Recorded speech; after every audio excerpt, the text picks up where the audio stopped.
প্রিয় দর্শক, আপনারা যে যেখানে আছেন সকলকে প্রীতি ও শুভেচ্ছা জানিয়ে নিউ ইয়র্ক থেকে রতন তালুকদার লাইভ শুরু করছি। আচ্ছা, আপনারা বোধহয় একটি বিষয় খুব ক্লোজ থেকে চিন্তা করছেন কিনা জানি না, তবে আমার চিন্তায় একটি বিষয় খুব সিমিলার মনে হচ্ছে। সেটা হলো ভারত বাংলাদেশের রাজনীতি এবং ভারত বাংলাদেশের বর্তমান রাজনীতির যে প্রেক্ষিত, সে প্রেক্ষিতে অবশ্যই 5 আগস্টের পরে বাংলাদেশের সঙ্গে ভারতের সম্পর্কের প্রচণ্ড অবনতি ঘটে। সেটার কারণও এই মহাজন আমাদের যে নেতা হলেন নোবেল বিজয়ী আমাদের ডক্টর ইউনূস, তিনি একেবারে শুরু থেকেই সেভেন সিস্টার দিয়ে শুরু করলেন। ভারতের নাম নিলেন না। সেভেন সিস্টার মানে তিনি সব উদ্ধার করে ফেলবেন, একেবারে ভারত দৌড়ে পালাবে। মনে হন তিনি পাকিস্তানকে ডেকে আনলেন। মানে দেশটির যত সর্বনাশ করার, একজন প্রতিবেশী সাথে যে ধরনের সম্পর্ক নষ্ট করা, তারও যে বিপদ সীমা ডক্টর ইউনূস সেটা অতিক্রম করেছে। যাই হোক, প্রশ্নটা আমার সেটা নিয়ে না, সেটা নিয়ে একটি আলোচনা হইতেই পারে এবং সেই আলোচনাটি পরে করি, পরে কোনো একটি ভিডিওতে করব অবশ্যই। কিন্তু রাজনীতির যে সিমিলারিটি যেটা পাচ্ছি, সেটা নিয়ে কথা বলতে চাই। বাংলাদেশের সঙ্গে ভারতের সম্পর্কের চরম অবনতির পর বিএনপি, তারেক রহমান লন্ডন প্রবাস থেকে দীর্ঘদিন 17-18 বছর তিনি দেশে ফিরলেন। নির্বাচন হলো, নির্বাচনে বিএনপির ভূমিধস যে জয় হলো, সেই জয়ের পর তারেক রহমান ক্ষমতা নিলেন বা সংসদীয় রীতিতে তারেক রহমান প্রধানমন্ত্রী হিসাবে শপথ নিলেন, বিএনপির সংসদীয় দলের নেতা হিসাবে। তারপর মন্ত্রিসভা, বর্তমান স্বরাষ্ট্রমন্ত্রী তিনিও ছিলেন কিন্তু দীর্ঘদিন ভারতে। তারপর তিনিও 5 আগস্টের পর দেশে ফিরলেন। যাই হোক, যে বিষয়টা নিয়ে কথা বলতে যাচ্ছি সেটা হলো যে ভারতেও সংসদীয় রাজনীতির যে গণতান্ত্রিক পরিবেশ, সেটা ভারতের ঐতিহ্যগত ইতিহাস, ভারতের প্রায় 80 বছরের ভারতের যে রাজনৈতিক সংস্কৃতি, তাদের বৈচিত্র্যময় যে মানুষের জীবন, তার প্রেক্ষিতেই কিন্তু ভারতকে পৃথিবীতে সবচেয়ে বড় গণতান্ত্রিক দেশ বলা হয়। সেই ভারতীয় সিস্টেমে সেখানে ভারতের বিজেপির সংখ্যাগরিষ্ঠ দলের নেতা নরেন্দ্র মোদী নিয়ে তিনবার তিনবার প্রধানমন্ত্রী হয়েছেন। এখনো তিনি প্রধানমন্ত্রী। ভারতের দ্বিতীয় শক্তিশালী ব্যক্তিটিকে স্বরাষ্ট্রমন্ত্রী অমিত শাহ। যে কারণে ভারতে সবসময় রাজনীতিতে বা সংবাদ মাধ্যমে, মানুষের মুখে মুখে, কথায়, লিখায়, ভিডিওতে সর্বত্র একটি বিষয় আলোচনা হয়, যে সেটা হলো কি যে মোদি অমিত শাহ জুটি ভারতের রাজনীতিতে একটি নতুন সংযোজন বলা যাবে। এর আগে ভারতের কংগ্রেস হোক আমল হোক বা অন্য কোনো আমল হোক, সেখানে কিন্তু এইরকম রাজনৈতিক জুটি দেখা যায়নি। আমাদের দেশেও কিন্তু এই দৃশ্য দেখতে পাচ্ছি আমরা। সেটা কি? তারেক সালাউদ্দিন জুটি। তারেক রহমান প্রধানমন্ত্রী, সালাউদ্দিন স্বরাষ্ট্রমন্ত্রী। ওই পারে মোদী প্রধানমন্ত্রী, অমিত শাহ স্বরাষ্ট্রমন্ত্রী, এবং দুজনের মাঝে অত্যন্ত ভালো সম্পর্ক নিঃসন্দেহ। দলের ভিতর পাওয়ারফুল, সরকারেও তারা পাওয়ারফুল, এবং এই দুটি পদেই, প্রধানমন্ত্রী তারপর স্বরাষ্ট্রমন্ত্রী, দুটো পদেই গুরুত্বপূর্ণ। বাংলাদেশেও সে একই অবস্থা। বিএনপির ভিতরে সবচেয়ে পাওয়ারফুল ব্যক্তি তারেক রহমান, তারপর আমাদের স্বরাষ্ট্রমন্ত্রী সালাউদ্দিন সাহেব, সালাউদ্দিন আহমেদ এবং তারেক রহমান, আর নরেন্দ্র মোদী এবং অমিত শাহ।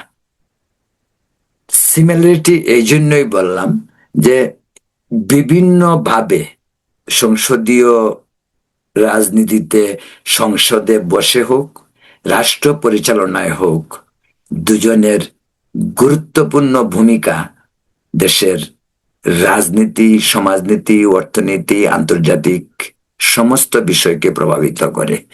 এমনটি বাংলাদেশে শুরু হয়েছে। বাংলাদেশেও রাজনীতি, আভ্যন্তরীণ রাজনীতি হোক আর কূটনৈতিক রাজনীতি হোক, আন্তর্জাতিক রাজনীতির অঙ্গন হোক, যে ফর্মুলাই যেভাবে গ্রহণ করা হয় সেটি কিন্তু নিয়ন্ত্রিত হচ্ছে প্রধানমন্ত্রী তারেক রহমান এবং স্বরাষ্ট্রমন্ত্রী সালাউদ্দিন আহমেদকে ঘিরে।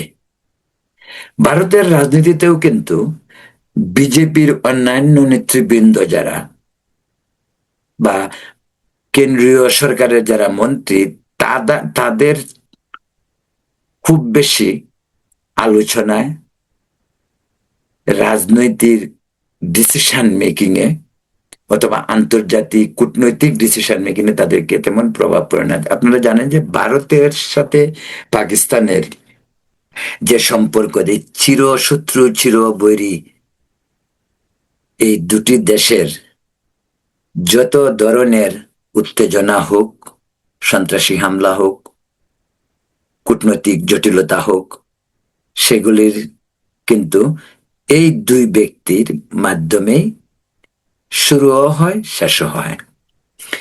এই জুটি, মোদি অমিত জুটি, ভারতের রাজনীতিতে বহুল আলোচিত। একটাই কারণ, এই দুজনেই অমিত শক্তির অধিকারী, দুজনেই প্রচন্ড শক্তিশালী। সেটা হোক বিজেপির ভেতর আর হোক সরকারের ভেতর, দুটি জায়গায় তারা শক্তিশালী। এমনকি সংসদেও, লোকসভায়, রাজ্যসভায়, এমনকি বিভিন্ন রাজ্যের নির্বাচনের যে কৌশল, সেই কৌশলগুলিও নিয়ন্ত্রিত হয় অমিত শাহ এবং প্রধানমন্ত্রী নরেন্দ্র মোদীর ইশারায়, ইঙ্গিতে সবকিছু নিয়ন্ত্রিত হচ্ছে। আমাদের দেশে কি হচ্ছে সে একই অবস্থা। হোক সংসদে, হোক সংসদের বাইরে, নিয়ন্ত্রিত হচ্ছে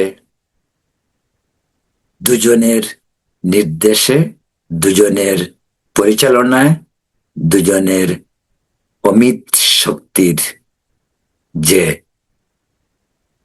স্পৃহা, তাই নিয়ন্ত্রণ করছে আমাদের হিসেবে। কিন্তু আমরা একটু ব্যতিক্রম এই কারণে, জুটির বেলায় দু দেশের দু জুটি একদম ভেরি সিমিলার, মোদি অমিত, তারেক সালাউদ্দিন, কিন্তু প্রেক্ষাপট ভিন্ন, পদ্ধতিটা সেম।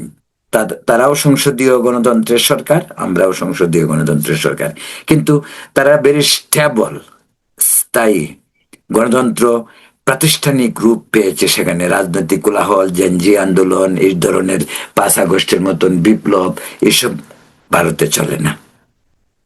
ভারতের ছাত্র রাজনীতি আছে, ছাত্ররা প্রতিবাদ করতে পারে, সবই হয়। কিন্তু আমাদের দেশে মতো 24শে জুলাই যে অন্তত যেটা হয়েছে, এর আগের যে গণ অভ্যুত্থানগুলি হয়েছে, সেই গণ অভ্যুত্থানগুলির যথার্থতা ছিল রাজনৈতিক পরিমণ্ডলে পরিবর্তনের, রাজনৈতিক দলগুলোকে সহায়তা করার ছাত্রদের একটি শক্তি। আর এবারের যে আন্দোলন হলো 24শে, সেটা হলো কোটা আন্দোলনের নামে আসলে হাসিনা বিদায়ের আন্দোলন।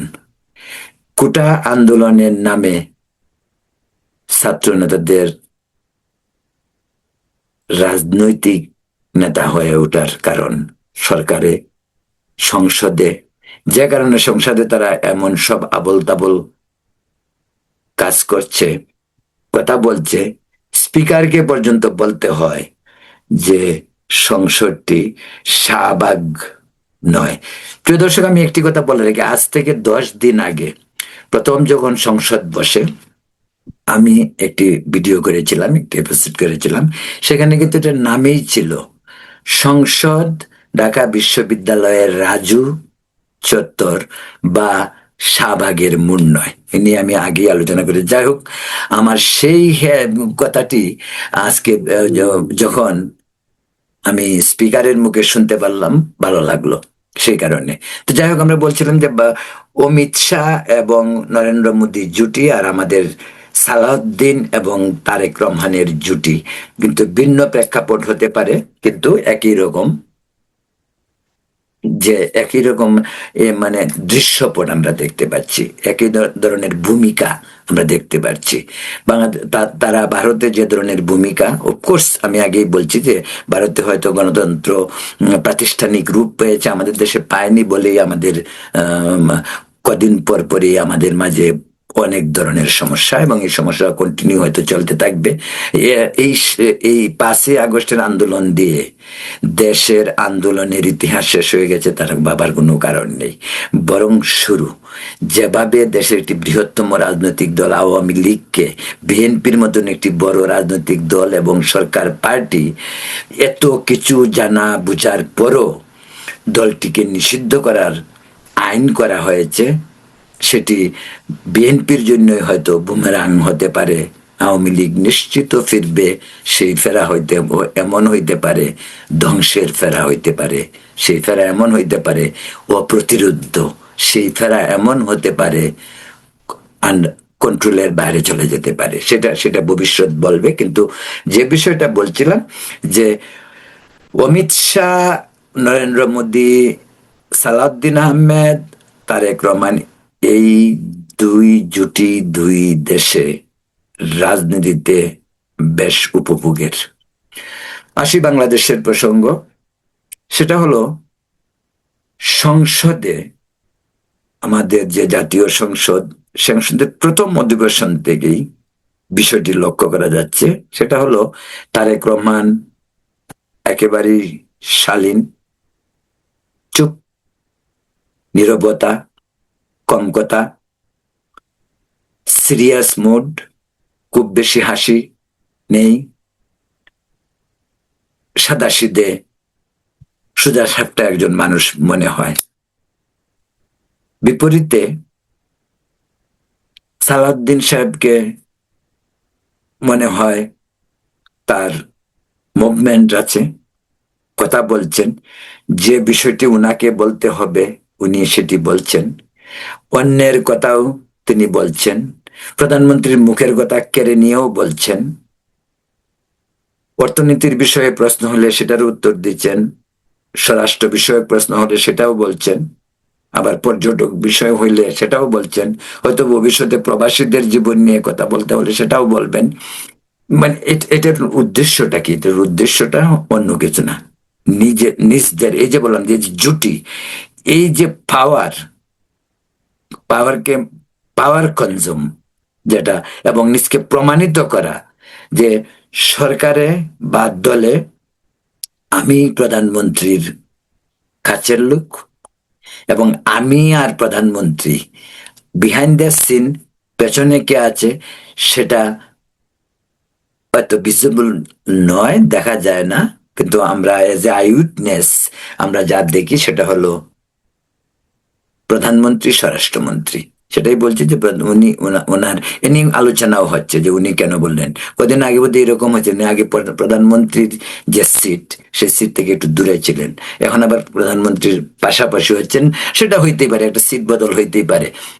এনসিপি এবং জামাতের অধিকাংশ নতুন, সংসদীয় রীতিনীতি ওদের মাথায় এখনো ঢুকেনি, আর ঢোকার মতো যে মেধা, মননশীলতা বা এডুকেশন তা তাদের নেই, এবং সেই প্র্যাকটিসও তাদের নেই।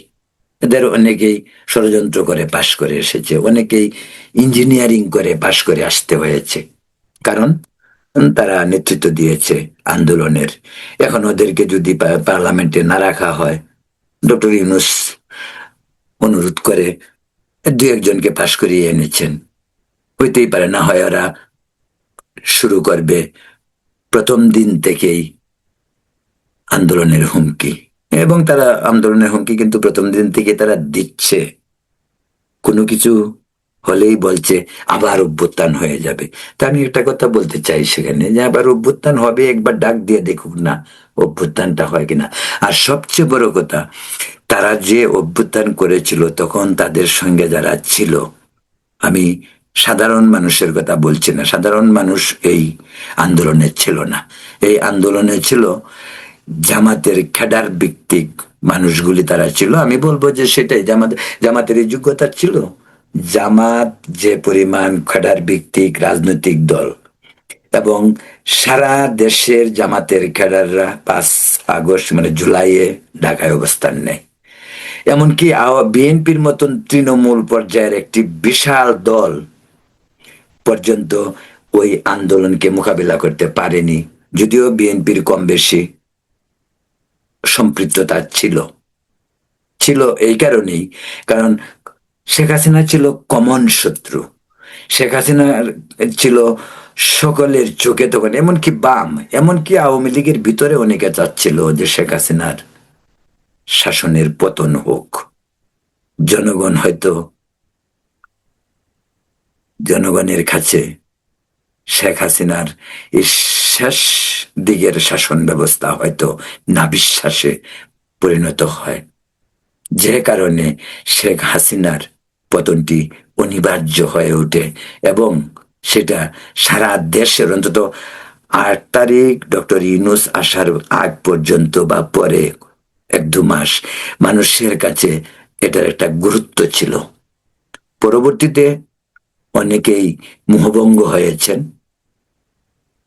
ডক্টর ইউনূসের স্বার্থ সিদ্ধির যে মনোবৃত্তি ছিল, মানুষ যখন আস্তে আস্তে টের পেল, তখনও মানুষের আবার মোহভঙ্গ হলো।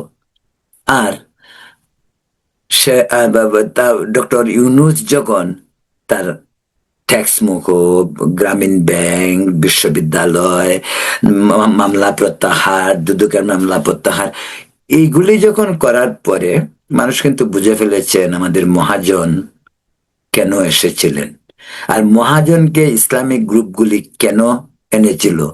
দেখুন, তো খুব ইজি হিসাব, যে মহাজনকে সুদখোর হিসাবে, সুদ ইসলামে নিষিদ্ধ, সেই সুদখোরকে জামাতে ইসলাম থেকে শুরু করে সমস্ত ইসলামিক দলগুলি মেনে নিল। কি কারণে? একজন সুদখোরকে তারা এই যে তথাকথিত বিশ্বমুখ, আন্তর্জাতিক মুখ, নোবেল মুখ ডক্টর ইউনূস, এদেরকে এমন ভাবেই বড়ি খাওয়া হচ্ছিল যে ওরা ওই নোবেলের মোহে ওরা আচ্ছন্ন ছিল। ইউনূসকে মনে করেছে যে ইউনূসের দায়িত্ব নিলে পরে সারা বিশ্ববাসী ভেঙে আমাদের দেশে এসে পড়বে, সকলের ইনভেস্টমেন্ট এসে পড়বে। আদতে কিছুই আসেনি, সেটা পরের কথা। যাই হোক, এই মোহভঙ্গ তো হলো। তো ওই মোহভঙ্গের পরে এই যে ছাত্র সমাজ আজকে কিন্তু তারাও ইউনূসকে তাদের সঙ্গে রাস্তায় আসতে বলছে। তারা আসিফ নজরুলকেও চায়, ইউনূসকেও চায়। আগে ইউনূসের কথাটা বলেনি, 2-1 দিন যাবৎ নাহিদ ইসলাম ইউনূসের কথাও বলছে যে ওরা যদি জুলাই সনদ বা গণভোট না মানে তাহলে রাস্তায় নামতে হবে, এই রাস্তায় ডক্টর ইউনূসকে আসতে হবে। কিন্তু ডক্টর ইউনূস আসবে কেন? আসবে, সে আসবে, তার কাজ হয়ে গেছে। ডক্টর ইউনূস এখন দেশ থেকে কোনো উসিলায় যেতে চায়, কিন্তু সঙ্গে সঙ্গেই যেতে চায় না। এই কারণে সে বুঝাতে চায় যে একজন সফল রাষ্ট্রনায়ক হিসেবে তিনি রিটায়ার্ড করেছেন, আন্তর্জাতিক সম্প্রদায়কে তিনি গিয়ে সেটা বুঝাবেন, এবং তিনি ধীরে স্থিরে যেতে চায় যাতে তার ডিপার্চার, তার চলে যাওয়াটাকে অন্যরা বিরোধী পক্ষ হাতিয়ার হিসাবে ব্যবহার না করে, যেটা তাকে আন্তর্জাতিক দুনিয়ায় তার জন্য কাল হতে পারে। সেজন্য সেটা খুব ভালো করে বুঝে, খুব চালাক লোক, ভীষণ চালাক, ভীষণ সেলফিশ, সেটা খুব বুঝে। রাইডওয়েতে যাব না, একই দান্দা কিন্তু আসিফ নজরুলের। সাথে সাথে বেরিয়ে পড়লে মনে করবো যে পালিয়ে গেছে টাকা পয়সা নিয়ে, সে যায় না, কিন্তু চুপচাপ। সে খুব ভালো করেই জানেন তারেক রহমানের দুর্বল সরকার তাকে গ্রেপ্তার করবে না, আপাতত সময় নিচ্ছে। এই যে আসিফ মাহমুদ সজীব ভুইয়া অনেক টাকা লুটপাট করেছে, কই কিছু তো হলো না তার, সেও দেশ ছাড়ছে না। সেও জানে যে তাকেও এই বিএনপি সরকার এখন গ্রেপ্তার করবে না, হয়তো গ্রেপ্তার তারা একদিন হবে। নিশ্চিত ইউনুস, আসিফ মাহমুদ সজীব ভুইয়া, আসিফ নজরুল, ডাস্টবিন শফিক, ওদের বিচার বাংলাদেশে হবে, সেটা যেদিনই হোক। এত হার্ডলাইনে তারেক রহমান এখনই যাবে না, কারণ তারেক রহমানের পায়ের নিচের যে মাটি, সেই মাটি খুব নরম। এই মাটি এখনো শক্ত হয়নি। অন্যের দয়ায়, আন্তর্জাতিক সম্প্রদায়ের দয়ায় তিনি দেশে আসলেন। না হয় যে মানুষটি বললেন যে আমার জন্য দেশে যাওয়া আমার হাতে নিয়ে এটা অবারিত নয়, সেই মানুষটি 10 দিন পরে দেশে আসে, তাই সকলেই ঘটনাটা জানে। কিন্তু তারেক রহমানের যে ছয়েজ আছে তা আমি মনে করি না। যে কারণে ইউনুস তারেক রহমান বা বিএনপির সঙ্গে যে ধরনের আচরণ করেছে, আর তারেক রহমান যে ধৈর্য, সহনশীলতা, নমনীয়তা, নীরবতা অবলম্বন করেছে, সেটা প্রশংসিত, সেটা নিঃসন্দেহে বলা যেতে পারে। প্রিয় দর্শক, বলছিলাম যে বাংলাদেশের রাজনীতিতে এখন যেটা হচ্ছে, বিরোধী দল অনিবজ্ঞ, তাদেরকে মোকাবিলা করার জন্য তারেক সালাউদ্দিন জোট এখন পর্যন্ত যেভাবে যাচ্ছে, এবং আমি নিশ্চিত এই তারেক সালাউদ্দিন জোট মোদি অমিত শাহ জোটকেই ফলো করছে এবং সেভাবেই এগুচ্ছে। এবং যদি মাপা হয় দুদেশের এই দুই জোটের কর্মকাণ্ড নিয়ে, তাহলে প্রায় সমান সমান হবে। শুধু একটি সমস্যায়, আভ্যন্তরীণ যে রাজনীতি বা বিরোধী দলকে যেভাবে হ্যান্ডেলিং করা, এটা বাংলাদেশের তরিকা ভিন্ন, ভারতের তরিকা ভিন্ন। কারণটা আগেই বলছি, রাজনৈতিক পরিবেশে আমাদের দেশে এই যে ইনকিলাব মঞ্চ বা এই যে ছাত্ররা বা যে শিবির, তারা যেভাবে রাস্তায় ঝাঁপিয়ে পড়ে, এগুলি তো সিচুয়েশন ভারতে নেই। তারপর আমাদের দেশের সরকার বা বিরোধী দল যেভাবে বাইরের ইউটিউবার যারা প্রতিনিয়ত আজগবি, মিথ্যাচার, বিভ্রান্তিকর তথ্য প্রকাশ করছে, তাতে সরকারও যেমন তাদের প্রতি ভীত, আর বিরোধী দল তাদের কথায় নাচিতেছে। যে এই যে সিচুয়েশন, এই সিচুয়েশন তো ভারত বা নেপালে নেই বা শ্রীলঙ্কায়ও নেই। যে কারণে সেটা হচ্ছে, এইটুক শুধু বলা যেতে পারে যে অমিত শাহ এবং মোদি, সালাউদ্দিন এবং তারেক রহমান, এই দুদেশের দুই জোটই বেশ উপভোগের, দুদেশের জনগণের জন্যই। এবং ভারতের তো আলোচনায় বটেই, আমি বাংলাদেশেও সেটাকে কম্পেয়ার করার জন্যই এটা বললাম, কারণ প্রায় একই ধরনের ঘটনা বাংলাদেশেও চলছে। আগামীতে হয়তো আমরা আরো দেখব, জানি না। আমি হয়তো এই কথাটা প্রথম বললাম যে মানে অমিত শাহ এবং মোদি এবং সালাউদ্দিন এবং তারেক রহমান জুটি, পরবর্তীতে হয়তো লোকজন আবার বলবে, আরো বলবে, কারণ জিনিসটা আরো বেশি মানুষের চোখে পড়বে, আরো বেশি আলোচনায় আসবে, আসতে বাধ্য।